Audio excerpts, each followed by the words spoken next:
যে কোনো মূল্যে ঐক্য ধরে রাখার কথা বলেছেন বিএনপির ভারপ্রাপ্ত চেয়ারম্যান তারেক রহমান। তিনি বলেন, দৃঢ় ঐক্যের ভিত্তিতে সব অশুভ শক্তিকে পরাজিত করে এগিয়ে যেতে হবে আমাদের।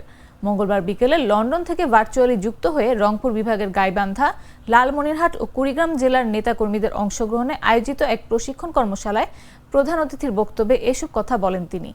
তারেক রহমান বলেন, সংখ্যাগুরু কিংবা সংখ্যালঘু এমন সব বিভাজন ভুলে গিয়ে আমরা চাই এক অপার সম্প্রীতির বাংলাদেশ, যেখানে সবার অংশগ্রহণ নিশ্চিত হবে। আপনাদের কাছে আহ্বান থাকবে, নির্দেশনা থাকবে।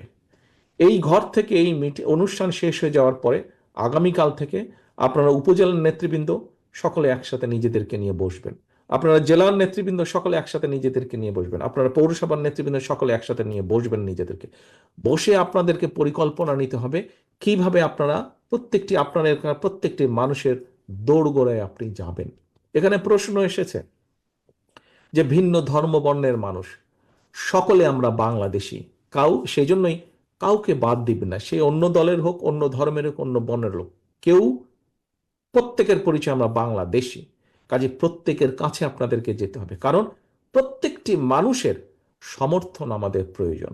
যত বেশি সংখ্যক মানুষের সমর্থন আমরা অর্জন করতে সক্ষম হব, তত ভালোভাবে আমরা এই 31 দফাকে বাস্তবায়ন করতে সক্ষম হব, তত শক্তিশালীভাবে আমরা এই 31 দফাকে বাস্তবায়ন করতে সক্ষম হব।